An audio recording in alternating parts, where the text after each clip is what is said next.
কেন আপনারা এটা খাইতে চান না? না খেলে আমার জন্য পাঠাই দিন, কি করবেন? ये मोबाइल पाकिस्तानियों के हाथ में टॉयलेट में भी इस्तेमाल कर रहे होते हैं, दो आवाजें आ रही होती हैं। কখনোই শয়তান ওই শিশুর ক্ষতি হয় সংগ্রামের মোকাবেলা করতে শিখবে। اللهم حبب إلينا الإيمان وزينه في قلوبنا وكره إلينا الكفر والفسوق والعصيان واجعلنا من الراشدين. إن الحمد لله والصلاة والسلام على رسول الله وعلى آله وأصحابه ومن تبع بهداه أما بعد. সম্মানিত ভাই বন্ধুগণ, আজকের আলোচনার বিষয়বস্তু হলো নবজাতক শিশুর বাবা মা এবং অভিভাবকদের করণীয়। সবাই আমরা অভিভাবক। একজন অনাগত শিশু এখনো আসে না, দুনিয়াতে আসবে। তার আসার পর আমাদের করণীয়গুলো কি কি, সুন্নাহ ভিত্তিক আমলগুলো কি কি, সেগুলো জানা থাকা খুবই গুরুত্বপূর্ণ। আল্লাহ তাআলা আমাদের সকলকে জানা এবং আমলের তৌফিক দান করেন। সর্বপ্রথম যে কাজটি, সেটি হলো শয়তান থেকে সুরক্ষিত রাখার জন্য শিশুকে একটি আমল, বড় ধরনের শয়তানের কোনো অ্যাটাক থেকে, আক্রমণ থেকে আল্লাহ তাআলা যেন তাকে হেফাজতে রাখেন, এই জন্য আল্লাহর আশ্রয় চেয়ে নেওয়া তার জন্য।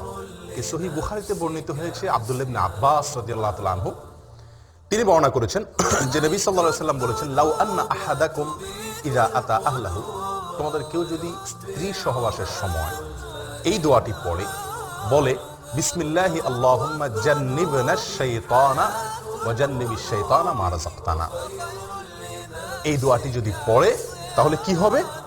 ফাকুদিয়া বাইনাহুমা ওয়ালাদ, এই মিলনের ফলে যদি কোনো সন্তান আল্লাহ তাআলা তাদেরকে দান করেন, তাহলে লাম ইয়াদুররুহু শাইতান আবাদা, কখনোই শয়তান ওই শিশুর ক্ষতি করতে পারে না। এই দোয়া যদি কেউ পড়ে, তো আল্লাহ সুবহানাহু ওয়া তাআলা ওই সন্তানকে আজীবন কখনোই শয়তানের বড় কোনো আক্রমণ, বড় ধরনের কোনো ক্ষতি, তাকে মুরতাদ বানায় দেওয়া, অমানুষ করে দেওয়া, একেবারে বিপদগামী করে দেওয়া, এরকম বড় দায় কোনো ক্ষতি তার করবে না।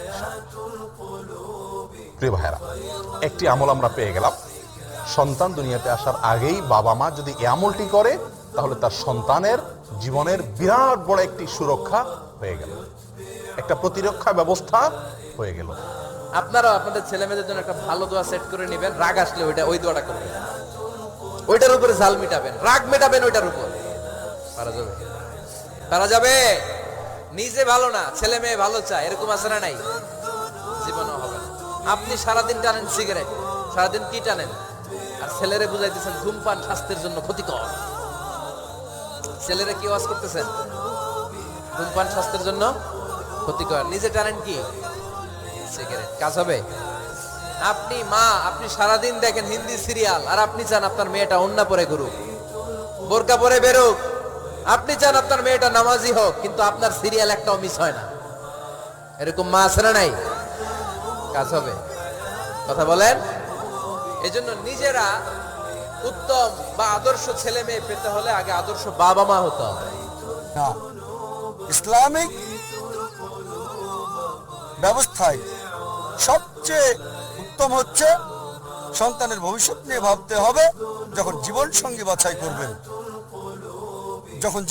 বাছাই করবেন, সেই সময় ভাবতে হবে সন্তানকে কি। আমার ছেলেকে বলি, আল্লাহ তোমাকে সামর্থ্য দিয়েছেন, তবুও তোমার চাহিদাকে ছোট করে রাখো, চাহিদা কম করে রাখো। কেন? তোমার এই প্রাচুর্য নাও থাকতে পারে, তোমার উদ্দেশ্য হচ্ছে দাওয়া। আর আল্লাহ তাআলা কোরআনে বলেছেন, সূরা ফুসিলাত 41 আয়াত 33, ওয়ামান আহসানু ক্বাওলাম মিম্মান দাআ ইলাল্লাহি ওয়া আমিলা সালিহান ওয়া ক্বালা ইন্নানি মিনাল মুসলিমিন। তার কথার চেয়ে কার কথা উত্তম, যে মানুষকে আল্লাহর দিকে আহ্বান করে আর বলে আমি মুসলিমদেরই একজন। কেন বলে, আমার মনে আছে বিয়ের সময় স্ত্রীকে বললাম যে আমি একজন ডাক্তার, মাসে তোমাকে 4000 টাকা হয়তো দিতে পারবো। 4000 টাকা $100 কম। আমি 4000 টাকা প্রতি মাসে দিতে পারবো, যদি বিয়ে করতে চাও তাহলে আমাকে বিয়ে করতে পারো। মাশাআল্লাহ, সে কলেজের টিচার ছিল, যা বলেছিলাম তার চেয়ে বেশি আয় করত, সেও তাই ছিল। মাশাআল্লাহ। তাই ছেলেকে বলি চাহিদা কম করে রাখতে, যেমন যদি ফ্লোরে ঘুমিয়ে অভ্যস্ত থাকে, সমস্যা মোকাবেলায় যদি আত্মত্যাগ করতে হয় তাহলেও দাওয়া চালিয়ে যাওয়া সহজ হবে। বিলাসিতায় অভ্যস্ত থাকলে আর প্রাচুর্য শেষ হয়ে গেলে তোমার দাওয়ার কাজ চালিয়ে যেতে পারবে। মাশাআল্লাহ। আমি দেখেছি আমার ছেলে 7 স্টার হোটেলে ফ্লোরে শুয়ে ঘুমিয়েছে। অল্প বয়সে শিক্ষা দিতে হয়, সংগ্রামের মোকাবেলা করতে শিখবে। সোনার চামচ মুখে দেবে না, যা আল্লাহ সুবহানাহু ওয়া তাআলার উদ্দেশ্যের দিকে তাকে বাধা দেবে। मेरे पास कॉल्स आती हैं अमेरिका से कि भाई बच्चा यूं है, वो असल में एक्चुअली बच्चा सुबह सुबह उठ के पता नहीं अजीब अजीब सी आवाज़ें निकालता है, हैं इस तरह के होते हैं केसेस। बच्चा ये करता है स्कूल में। मैं उनसे कहता हूँ भाई 2-3 तबीयत से चमाट लगा। अपने बातें बतानी नहीं चाहिए, लेकिन ऐसे वाक़यात जिनसे लोगों को फ़ायदा हो, मेरा ख्याल है उनको शेयर करने में कोई हर्ज नहीं है। मुझे याद है मेरे एक बच्ची थी 5-6 साल की, उसने कहीं पर्स से 5 रुपए निकाल लिए। पुरानी बात है, 4-5 साल पुरानी, वैसे निकाल लिए कुछ लेने के लिए। इस पे मैंने उसे माफ़ नहीं किया। मैंने ज़िंदगी में पहली दफ़ा किसी बच्चे पे हाथ उठाया होगा, और मैंने उसको 2 थप्पड़ बहुत ज़ोर से लगाए। बाद में फिर तलाफ़ी भी की, उसको दुकान ले गए, चीज़ें दिलाई, घुमाने फिराने। तलाफ़ी करनी चाहिए। जब भी आप एंटीबायोटिक देते हैं तो फिर डॉक्टर ताकत की भी कुछ दवा देता है ना, कि भाई इसके जो साइड इफेक्ट हैं उसकी क्या हो। बगावत जब फैलती है जब आप सख्ती करें और फिर मोहब्बत से उसकी तलाफ़ी ना दें। ये क्यों किया? इसलिए कि उसके लाशऊर में ये बिठा दिया जाए कि ये मामूली जुर्म, बोलो भाई, नहीं है, ये मामूली जुर्म। उसके बाद से अब तक अल्हम्दुलिल्लाह जितने मर्जी पैसे मेरे पड़े हुए हो मेज़ पे, मुझे ये इत्मीनान होता है कोई बच्चा इसे हाथ, क्योंकि ये खबर फिर तमाम बच्चों में फैल गई। बात आ रही है समझ में? সন্তানের 12টা হকের কথা মনে রাখবো। জোরে বলেন কয়টা? সন্তান জন্মের আগে, প্রথম 12টা বলবো, জন্মের আগেই সন্তান আপনার কাছে 2টা জিনিস পায়। এক নাম্বার, একটা ভালো মা সন্তান আপনার কাছে চায়। বুখারী শরীফের 5090 নম্বর হাদিসের মধ্যে আসছে, রাসূল সাল্লাল্লাহু আলাইহি সাল্লাম বলেন, তুনকাহুল মারআতু লি 4টি গুণ দেখে নারীকে বিয়ে করা হবে। 1 নাম্বার লিমালিহা, সম্পদ দেখে। এই জন্য যৌতুক চান নাকি? না, যৌতুক হারাম। সবাই জোরে বলেন, যৌতুক হারাম। 1 নাম্বার লিমালিহা, সম্পদ দেখে। 2 নাম্বার ওয়ালি হাসাবিহা, বংশ দেখে। 3 নাম্বার ওয়া জামালিহা, সৌন্দর্যতা দেখে। 4 নাম্বার ওয়ালি দীনিহা, দিনদারিতা দেখা। নবী বলেন, ফাসফার বিজাতিদ্দিন, তুমি দিনদারিতা প্রাধান্য দিয়ে দাও। তারিবাতিয়া দাকা, যদি দিনদারিতা প্রাধান্য না দাও, তোমার 2 হাত ধুলোই দূষিত হোক, তুমি ধ্বংস হও, নাউজুবিল্লাহ। এটা জন্মের আগে। 2, আপনি পবিত্র সম্পর্ক স্থাপনের মাধ্যমে যে সন্তান কামনা করবেন, তখন একটা দোয়া পড়তে হবে আপনার। সহিহ বুখারী বর্ণনা, রাসূল সাল্লাল্লাহু আলাইহি সাল্লাম বলেন, তোমাদের কেউ যখন তার বিবির কাছে আসবে তখন পড়বে বিসমিল্লাহি আল্লাহুম্মা জান্নিবনা শাইতান। বিসমিল্লাহটা তো মনে রাখতে পারবেন, এরপরে আরবিটা মনে রাখতে পারলে ভালো, না পারলে বাংলাটা। আল্লাহুম্মা জান্নিবনা শাইতান, আল্লাহ তুমি আমাদের থেকে শয়তানকে দূরে রাখো, আমাদেরকে শয়তান থেকে দূরে রাখো। ওয়া জান্নিবিশ শাইতান মা রাযাকতানা, আমাদেরকে যেই সন্তান দিবা ওই সন্তান থেকেও শয়তানকে তুমি দূরে রাখো। ফাকুদিয়া বাইনাহুমা ওয়ালাদ, এই দোয়া করার পর, তাদের পবিত্র সম্পর্ক স্থাপনের পর যদি সন্তানের ফয়সালা হয়ে যায়, লাম ইয়াদুররুহু শাইতান, কোন বর্ণনায় লাম ইয়াদুররুহু শাইউন, এই সন্তানকে শয়তান কোনো ক্ষতি করতে পারবে না। এইটা হলো বিয়ের আগে, মানে জন্মের আগে। এবার জন্মের পরে সন্তানের 12টা অধিকার আপনার কাছে পায়। বলেন কয়টা অধিকার? 1 নাম্বার, প্রথম অধিকার, সন্তান জন্মের পরে ফেসবুকে একটা ছবি তুলেই আপলোড করবেন আসার আগে দুনিয়াতে। এটা প্রথম অধিকার। এটা এখনো বাইরে, মানে আসতেছে না এখনো, ওই আপনার ওই রুমে রয়েছে এখনো, যে রুমে আপনার বাচ্চাটা হয়েছে, ওখান থেকে আসার আগে দেখাও যাইতেছে যে মা ছেলে সাথে পাশে আছে, ওই মায়েরও যে এখনো পরিষ্কার করা হয়নি, দেখেও বোঝা যাচ্ছে, ছবি দিয়ে দিছে ফেসবুকে। এটা হলো প্রথম অধিকার। এটাই তো করতেছে সবাই। এই অধিকার ম্যাক্সিমাম লোক এই অধিকারটা পালন করতেছে। নষ্ট করে দিয়েন না, সন্তানের জীবনগুলা নষ্ট করে দিয়েন না।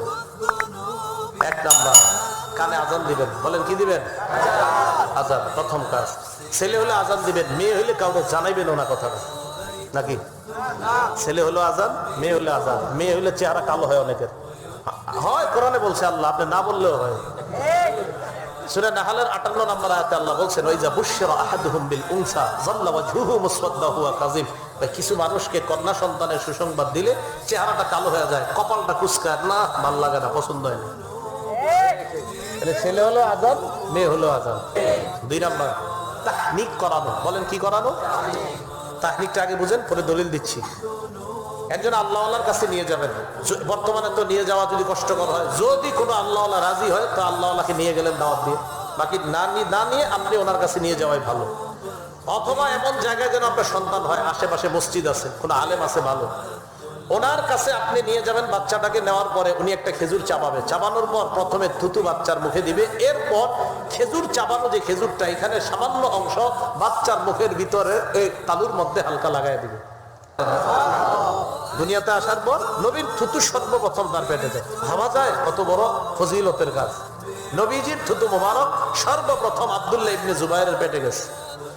3 নাম্বার, আমরা যারা নবজাতককে দেখতে যাব, ফেসবুকে ছবি টবি না তুইলা আমরা তার জন্য বরকতের দোয়া করব। বলেন কিসের দোয়া? মনে রাখবেন, প্রত্যেকটা নবজাতক দুনিয়াতে আসার পর তারে যারা আমরা দেখতে যাই, সে আমাদের কাছে পাওনা। ও দুনিয়ার মানুষ, তোমরা আমাকে যারা দেখতে আসছো, আমার জন্য বরকতের দোয়া করো, এটা ওই নবজাতক আমাদের কাছে পাওনা। 4 নাম্বার, আকিকা করা। বলেন কি করা? আকিকা করা। আকিকার ব্যাপারটা খুব ভালো করে শোনেন। আকিকার ব্যাপারে শুধু মানুষ প্রশ্ন করে, হুজুর আকিকার গোস্ত খাওয়া যাবে কিনা? আকিকার গোস্ত যার আকিকা, ও সহ সবাই খাবে। ও তো আর খাবে না, 7 দিনের দিন আর কি খাবে? কথার কথা, ও যদি খাইতে পারে, ওর মুখে একটু ঝোল টোল দিয়ে দিয়ে। কেন আপনারা এটা খাইতে চান না? না খেলে আমার জন্য পাঠাই দিন, কি করবেন? এ পবিত্র খাদ্য খাইতে চায় না। প্রথম কথা, আকিকা কততম দিনে করবেন? প্রথম কথা, আকিকা 7ম দিনে করবেন। কোনতম দিনে? ওয়াইহলাকু রাসুহু, 7ম দিনে তার মাথা মুন্ডন করা হবে, ওয়াইসাম্মা, তার নাম রাখা হবে। মাথা মুন্ডন করার পর একটা কাজ করবেন, তিরমিজির 1519 নম্বর হাদিসের বর্ণনা। মাথা মুন্ডন করার পর আল্লাহ নবী ফাতেমা রাদিয়াল্লাহু তাআলা আনহাকে বললেন, ফাতেমা ইহলিকি রাসা, হাসানের মাথাটা মুন্ডন করে দাও। ওয়া তাসাদদাকি বিজানাতি শারিহি ফিদ্দাতান, হাসানের মাথার চুল পরিমাণ রূপা সদকা করে দাও। তাহলে মাথার যে চুলগুলা, এই চুলগুলা স্বর্ণকারের দোকানে নিয়ে যাবেন, মাপবেন, মাপার পর এই পরিমাণ যতটুকু রূপা হয়, ওই রূপাটা অথবা রূপা পরিমাণ অর্থ সদকা করে দিবেন। মনে থাকবে? आप सब बाप बैठे हो, जो जितने आप टीचर बैठे हो, अब सब बाप बैठे हो। जो मस्तूरात टीचर हैं वो भी माँ बैठी, और असली बाप और माँ भी बैठे हुए। मेरे नबी ने फरमाया, अकरमु औलादकुम, अपने बच्चों को इज्जत दो, इज्जत दो। मेरे नबी कैसे इज्जत देते थे? हजरत फातिमा घर में एंटर होती, और ये हजरत फातिमा का आना कोई 8वें दिन नहीं होता था, घर के साथ घर था, 2-4 घर छोड़ के हजरत फातिमा का घर था। हर दूसरे तीसरे दिन हजरत फातिमा आती हैं। मेरे नबी चेयर पे बैठे हैं, जमीन पर बैठे हैं, चारपाई पर बैठे हैं, लेटे हुए हैं। जो ही फातिमा को देखते आप खड़े हो जाते। सुभान अल्लाह, कोई अपने बच्चों के लिए खड़ा होता। आप लोग क्लासरूम में आते हो तो आपके लिए बच्चे खड़े होते हैं, और मेरे नबी क्या, ये बच्चे आपकी औलाद हैं। मेरे नबी खड़े हो जाते, और वहीं नहीं खड़े रहते थे, बल्कि तेजी से आगे बढ़ते थे, और जाकर हज़रत फातिमा का हाथ पकड़ लेते मुसाफिर के, और फिर देखो मुझे यूं बोसा लेते, फिर हाथ पकड़े पकड़े पकड़े लेकर आते, पहले हजरत फातिमा को बिठाते, फिर खुद बैठते थे। और इस मोबाइल ने तबाही फेर दी हमारी। बच्चा बात कर रहा है और अम्मा लगी हुई है ड्रामे देते, हाँ बताओ सुन रही हूं, बको क्या बक रहे हो, सुन रही हूं। बच्चे को मार दिया। अरबी का लफ्ज है, तवज्जो फरमाएं, अरबी का लफ्ज है, तवज्जो फरमाएं। तवज्जो की ता हटा दो तो नीचे वजह है, वजह का मतलब होता है चेहरा, चेहरा। कि तवज्जो फरमाएं का मतलब है कि अपना बूथा मेरी तरफ करो। ये नहीं कि तुम मोबाइल देख रहे हो और बात कर रहे हो। ये तो ऐसी मुसीबत है, वो मरासियों का बेटा हुआ पहला उन्होंने चुम चुम के मार देता। ये मोबाइल पाकिस्तानियों के हाथ में टॉयलेट में भी इस्तेमाल कर रहे होते हैं, 2 आवाजें आ रही होती हैं।